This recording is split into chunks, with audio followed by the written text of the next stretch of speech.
Baik, Ibu Feni dan teman-teman sekalian, pada hari ini kami akan melakukan presentasi terkait dengan analisis kasus alfa omega elektronik terhadap siklus MSDM, manajemen sumber daya manusia, dan juga siklus penggajian. Pada hari ini, kelompok kami akan melakukan presentasi terhadap materi tersebut dan menggunakan kasus AOS sebagai analisis datanya. Nah, sebelum kita masuk ke dalam presentasi materi tersebut, kami akan memperkenalkan diri anggota kelompok kami. Yang pertama ada saya sendiri, Amelia Clara dengan NPM 43. Baik, saya Abdul Mareta dengan NPM 21. Saya Maria Iren dengan NPM 27.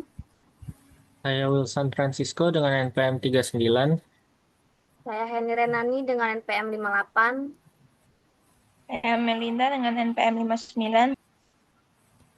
Saya Alicia dengan NPM 60. Nah, sebelum kita masuk ke dalam presentasi materi pada hari ini, kita akan lebih dahulu mengetahui apa saja profil perusahaan AOE ini dan bagaimana profil singkat tersebut akan dijelaskan dalam pemaparan materi hari ini akan dijelaskan oleh Saudari Maria. Kepada Saudari Maria, saya persilahkan. Baik, Alpha Omega Electro atau kita singkat sebagai AOE adalah sebuah perusahaan manufaktur yang fokus utamanya adalah memproduksi barang. Saat ini, mereka memiliki dua masalah operasional utama dalam tantangan operasional inti, yaitu efisiensi sumber daya manusia dan pengajian yang rendah. Artinya, proses ini mungkin lambat, serta rentan terjadinya kesalahan dan memakan banyak waktu bagi staf-stafnya. Selain itu juga, AOE memiliki masalah keterbatasan implementasi ERP, yang dimana sistem ERP ini terintegrasi untuk mengelola semua aspek bisnis, seperti keuangan, manufaktur, dan sumber daya manusia. Nah, jadi AOE belum sepenuhnya menggunakan sistem ERP. Berarti masih banyak nih proses penting yang belum terpusat dan terotomatis oleh AOE tersebut. Baik, penjelasan selanjutnya akan dijelaskan oleh Saudari Melinda. Kepada Saudari Melinda, saya persilakan. Baik, untuk masalah utama yang dihadapi oleh perusahaan, pertama, ada perusahaan kita itu masih memisahkan sistem MSDM. Gaji itu dikelola oleh bagian akuntansi dan tidak terhubung langsung dengan data MSDM. Akibatnya, data pegawai harus dimasukkan ulang dan kondisi ini meningkatkan resiko terjadinya ketidakkonsistenan. Kedua, proses penggajian masih menggunakan metode batch processing, belum real time, yang artinya setiap perubahan terkait tunjangan atau jabatan tidak langsung tercatat. Jadi hal ini membuat proses penggajian kurang akurat dan memakan waktu yang lebih lama. Ketiga, sistem yang digunakan belum terintegrasi dengan ERP. Jadi modul penggajian dan MSDM masih berjalan terpisah, sehingga koordinasi antara MSDM, akuntansi, dan keuangan menjadi kurang efisien. Yang keempat, perusahaan memiliki kelemahan dalam pengendalian internal dan pelaporan. Data pegawai tersebar dalam berbagai file dan format, sehingga proses audit, pembuatan laporan biaya tenaga kerja, serta evaluasi program pelatihan menjadi lambat dan tidak optimal. Berikutnya akan dibacakan oleh Saudari Heni. Baik, terima kasih Saudari Melinda. Pada bagian ini, kita akan membahas aktivitas utama terkait manajemen sumber daya manusia dan pengajian dalam sistem informasi keuangan. Fokusnya adalah bagaimana sistem memastikan akurasi, keamanan, dan integritas data dalam seluruh proses. Yang pertama, itu ada pengolahan data pegawai. Dalam sistem informasi keuangan, data pegawai menjadi fondasi utama perhitungan gaji dan tunjangan. Oleh karena itu, sistem harus dapat menyimpan informasi pegawai secara akurat, mulai dari identitas, posisi, struktur gaji, hingga riwayat perubahan data. Akses ke data ini harus dikendalikan secara ketat sehingga hanya pihak berwenang yang dapat melakukan perubahan. Selain itu, setiap perubahan harus terekam dalam jejak audit untuk menjaga integrasi dan keterlulusan data. Selanjutnya adalah proses slip gaji dan komisi. Sistem harus mampu menghasilkan slip gaji secara otomatis, akurat, dan konsisten di setiap periode penggajian. Semua komponen mulai dari gaji pokok, lembur, potongan, pajak, dan komisi harus dihitung berdasarkan data yang valid dan mengikuti kebijakan perusahaan serta peraturan pemerintah. Setiap step gaji juga perlu memiliki ketertelusuran yang jelas sehingga kita dapat mengetahui basis perhitungan dari setiap komponen. Berikutnya adalah pencatatan kehadiran. Dalam sistem informasi keuangan, data kehadiran merupakan input utama perhitungan gaji. Karena itu, pencatatan waktu hadir harus dilakukan secara otomatis, misalnya melalui fingerprint atau berbasis aplikasi. Data kehadiran kemudian terintegrasi langsung dengan modul pengajian untuk menghitung lembur, keterlambatan, dan potongan absensi. Jika ada koreksi, sistem harus menyediakan jejak revisi yang jelas agar integrasi data tetap terjamin. Yang terakhir adalah pengelolaan tunjangan dan manfaat. Sistem informasi keuangan harus dapat mengatur tunjangan tetap maupun variabel sesuai kebijakan perusahaan. Selain itu, sistem harus mencatat manfaat seperti BPJS, asuransi, dan potongan pensiun secara akurat. Setiap perubahan kebijakan, tunjangan harus terdokumentasi dengan baik dan dampaknya harus langsung tercermin pada laporan biaya tenaga kerja. Dengan demikian, perusahaan dapat memastikan konsistensi dan kepenuhan dalam pemberian kompensasi. Selanjutnya akan dilakukan oleh Saudari Em. Baik, terima kasih Saudara Heni. Baik, saya akan melanjutkan aktivitas terkait MSDM dan pengajian yang telah dijelaskan terlebih dahulu oleh Heni Renani. Selanjutnya saya akan menjelaskan lebih dengan nomor 5, yaitu pelatihan dan pengembangan pegawai. Yakni perusahaan harus menyusun program pelatihan untuk meningkatkan kemampuan pegawai. Ini bisa berupa pelatihan, teknis, soft skill, maupun program pengembangan karir. Bagian MSDM memantau siapa saja yang ikut pelatihan, jadwal pelaksanaan, dan hasil yang diperoleh. Selanjutnya yang ke-6 itu ada rekrutmen dan penilaian kinerja. Yakni aktivitas ini mencakup mencari calon pegawai, menyeleksi kandidat, melakukan wawancara, hingga proses penerimaan. Setelah bekerja, pegawai juga melalui proses penilaian atau evaluasi performa secara berkala untuk menentukan perkembangan dan kebutuhan peningkatan. Yang terakhir ada penyusunan laporan SDM dan pengajian, yakni setiap periode tertentu bagian MSDM menyusun laporan mengenai data pegawai, kegiatan pengembangan, biaya pengajian, tren kinerja, dan hal-hal lain yang terkait. Laporan ini digunakan oleh manajemen sebagai dasar untuk membuat keputusan strategis mengenai sumber daya manusia. Selanjutnya akan dijelaskan oleh Saudari Yesa. Oke, terima kasih Saudari Abel. Pada slide ini kita bisa melihat beberapa ancaman dan kelemahan utama yang terjadi pada sistem MSDM dan penggajian AOE. Yang pertama adalah ketidakkonsistenan data akibat sistem terpisah. Hal ini terjadi karena data pegawai yang tersimpan di banyak file dengan format yang berbeda-beda. Ini membuat proses pengecekan dan pembaruan data jadi jauh lebih sulit.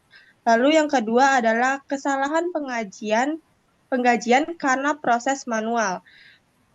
Karena proses masih manual, jadi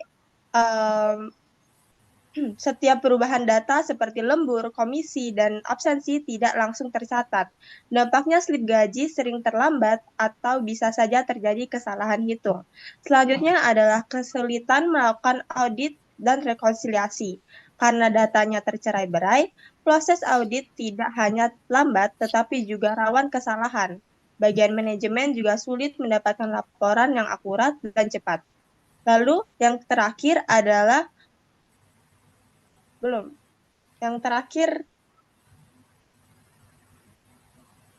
pelaporan biaya tenaga kerja yang tidak tepat waktu. Hal ini tentu berpengaruh pada pengambilan keputusan manajemen seperti laporan sering terlambat karena data terintegrasi, sehingga manajemen tidak mendapatkan informasi biaya tenaga kerja secara real time.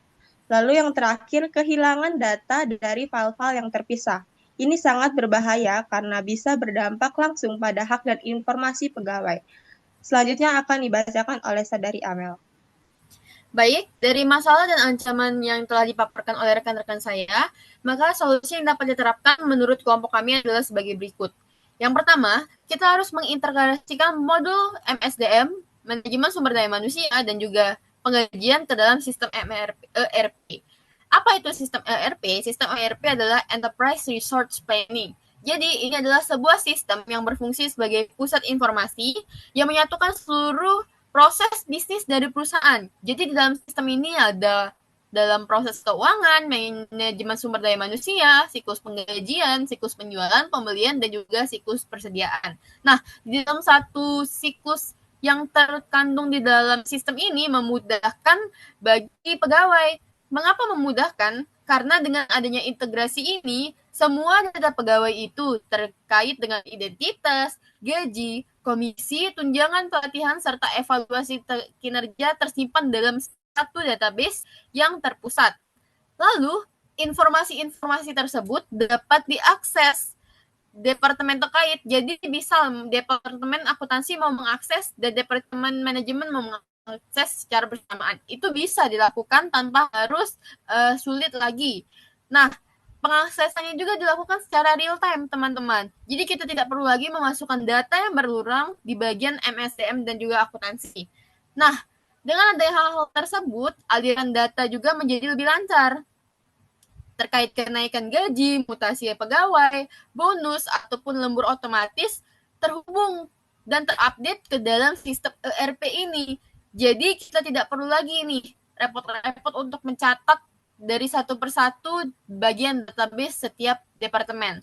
Nah, hal-hal tersebut juga mengurangi resiko kesalahan. Karena penginputan manual yang tadi disebutkan Saudari Yesa itu dapat kita hilangkan dengan adanya penerapan sistem ERP. Lalu, yang kedua, solusinya adalah dengan otomatisasi proses penggajian. Perusahaan AOE ini sebenarnya menggunakan batch processing, teman-teman. Artinya, penggajian itu dihitung berkala pada waktu tertentu. Sebenarnya, metode ini tidak efisien lagi untuk digunakan.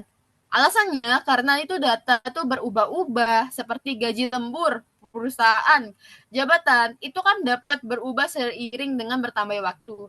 Nah, sebaiknya otomatisasi ini membantu agar batch processing tersebut tidak diterapkan lagi. Mengapa? Karena kita dapat menghitungkan gaji dengan otomatis berdasarkan jam kerja, data kehadiran dari absensi tadi, berdasarkan kontribusi dari komisi penjualan, serta kebijakan tunjangan perusahaan.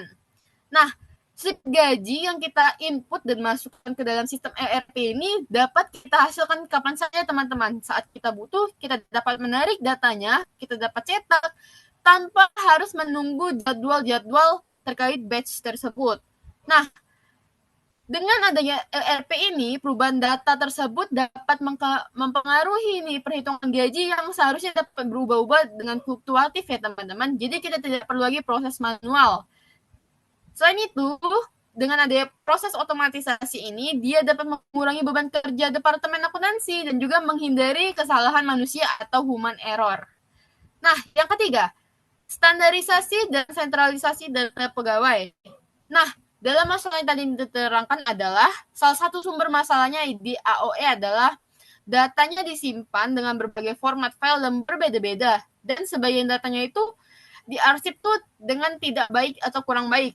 Maka kita dapat menyelesaikan permasalahan ini dengan menyatukan semua format-format data yang ada dalam satu perusahaan dalam satu struktur yang baku. Jadi kita menggunakan satu struktur yang baku yang dapat digunakan oleh sistem.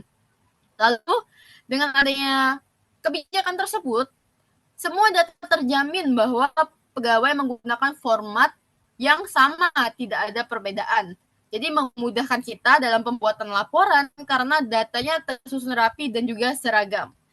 Yang keempat, ada penguatan pengendalian internal.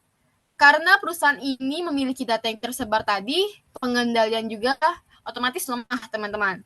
Nah, maka kita harus menerapkan sistem hak akses berdasarkan peran jabatan, sehingga kita harus enskripsi nih. Tidak semua orang dapat mengubah data sensitif yang dapat mempengaruhi perusahaan. Sistem ini juga harus bisa mencatat sistem audit yang baik, sehingga apapun data yang dirubah dapat dicatat perubahannya oleh siapa yang mengubah, apa saja perubahannya, dan kita dapat melakukan tracking nih jika ada data yang hilang ataupun data yang rusak. Lalu, dapat juga menjamin bahwa data gaji itu tidak dapat diubah tanpa otorisasi, dan karena data gaji itu sensitif ya teman-teman, jadi harus dilindungi kerahasiaannya. Lalu, solusi yang kelima adalah mengimplementasikan sistem evaluasi dan pelatihan pegawai berbasis data. Tadi dijelaskan bahwa AOE kesulitan menilai dampak pelatihan karena tidak adanya sistem yang mencatat perkembangan pegawai. Jadi permasalahannya itu bukan perusahaan yang tidak ingin melek, tidak ingin terbuka terhadap perkembangan karyawan, tapi mereka belum mempunyai sistem yang mumpuni untuk melihat perkembangan pelatihan tiap karyawan. Makanya kita mengajukan dalam ERP ini menggunakan modul talent management atau HR development dalam ERP ini. Jadi kita dapat mencatat seluruh pelatihan, sertifikasi apa yang dapat dilakukan oleh pegawai, sehingga kita dapat juga mencatat seluruh riwayat pelatihan serta hasil evaluasi pegawai secara digital. Nah, kita juga dapat memantau nih perkembangan kompetensi pegawai dari sistem ini secara keseluruhan di setiap pegawai. Nah, yang terakhir, mendorong promosi ini dapat kita tingkatkan dengan mendorong promosi internal. Teman-teman, salah satu masalah AOE itu adalah manajernya lebih memilih merekrut dari luar karena tidak memiliki data kompetensi pegawai tadi. Nah, untuk mengatasi hal ini, kita perlu sistem MSDM yang terintegrasi dengan menyediakan profil lengkap pegawai. Seperti yang saya sebutkan tadi terkait sertifikasi, pelatihan. Jadi kita dapat melihat riwayat karyawan yang dapat berpeluang mengisi bagian yang kosong di daerah perusahaan ini. Lalu, manajer juga sebaiknya dapat menjadikan database tersebut sebagai acuan untuk menentukan pegawai mana yang cocok dan juga layak dipromosikan. Hal ini juga membantu perusahaan, teman-teman, dari segi menghemat biaya rekrutmen eksternal. Jadi kita tidak perlu lagi para ahli untuk menilai dan juga dapat melihat dari segi tracking, pelatihan, dan juga kinerja karyawan.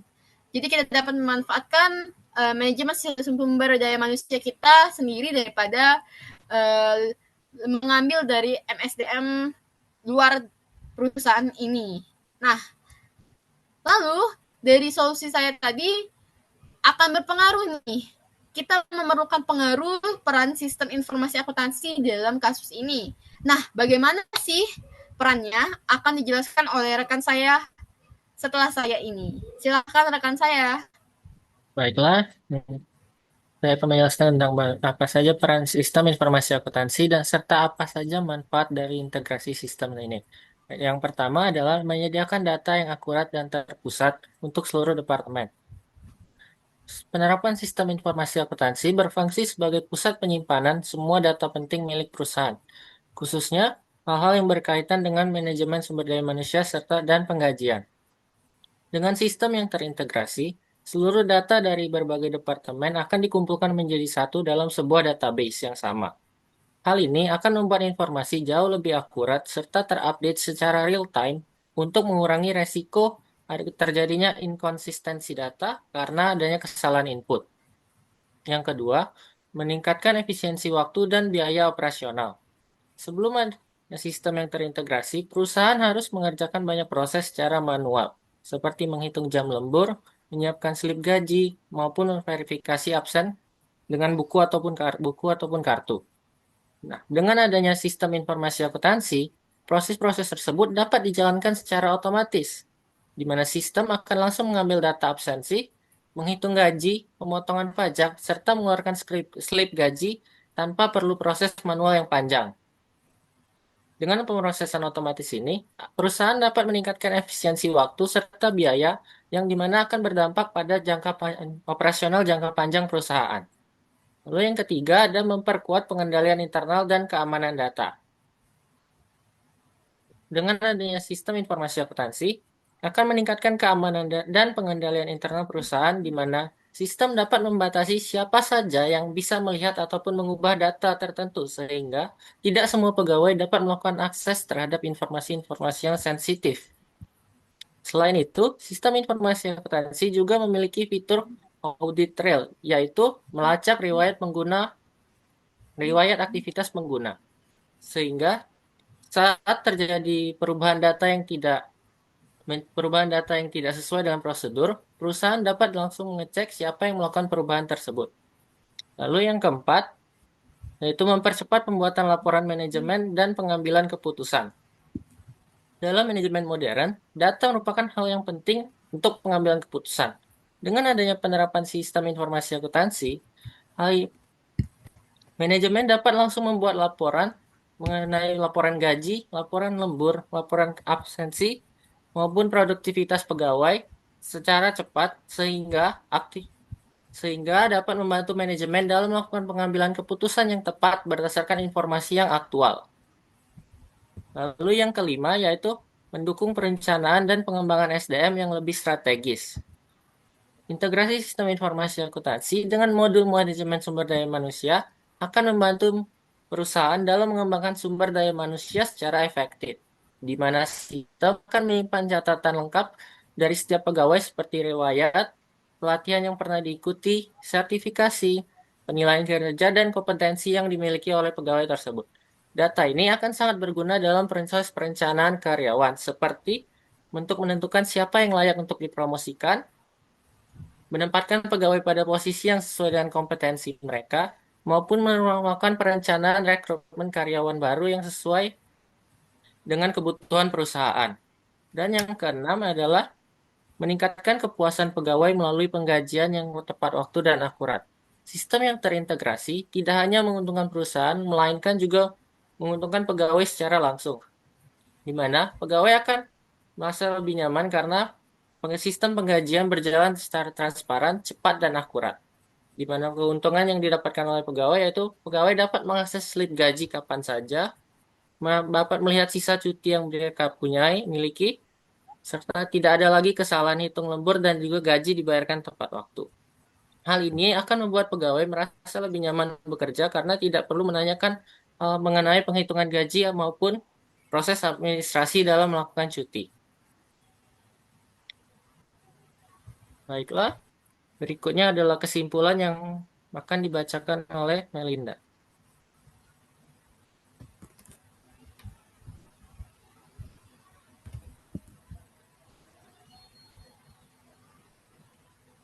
Baik, sebelum kami tutup, dari penjelasan kami di atas, dapat kami simpulkan bahwa kasus Alpha Omega Electronics menunjukkan bahwa pemisahan antara sistem MSDM dan penggajian kurangnya otomatisasi serta tidak adanya integrasi dengan ERP menjadi akar utama masalah dari berbagai operasional perusahaan.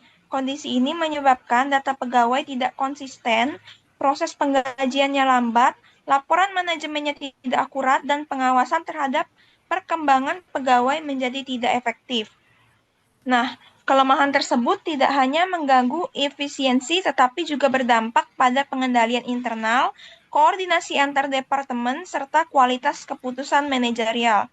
Untuk mengatasinya, AOE perlu melakukan integrasi sistem MSDM dan penggajian ke dalam ERP, mengimplementasikan otomatisasi proses, dan membangun database terpusat yang standar.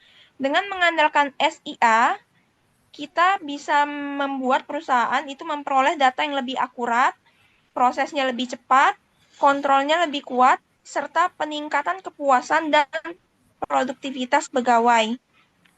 Secara keseluruhan, modernisasi dan integrasi sistem informasi merupakan solusi kunci bagi AOE untuk meningkatkan efisiensi operasional dalam memperbaiki kualitas manajemen SDM dan mendukung pencapaian tujuan strategis perusahaan. Baik, terima kasih Saudari Melinda atas kesimpulan dari presentasi kita hari ini. Nah, teman-teman dan Ibu Feni, demikianlah presentasi yang dapat kami sampaikan terkait analisis kasus AOE terhadap siklus manajemen sumber daya manusia dan juga siklus penggajian. Sebelumnya, kami memohon maaf apabila dalam penyajian dan presentasi PPT ini masih banyak kekurangan secara lisan maupun tulisan. Kami mohon maaf. Dan apabila bagi Ibu Feni dan juga teman-teman masih belum jelas ataupun mengerti dan ingin bertanya, dapat bertanya kepada kelompok kami melalui secara langsung ataupun melalui via grup WhatsApp diskusi kita. Dan demikianlah presentasi yang dapat kami sampaikan pada hari ini. Kami mengucapkan terima kasih.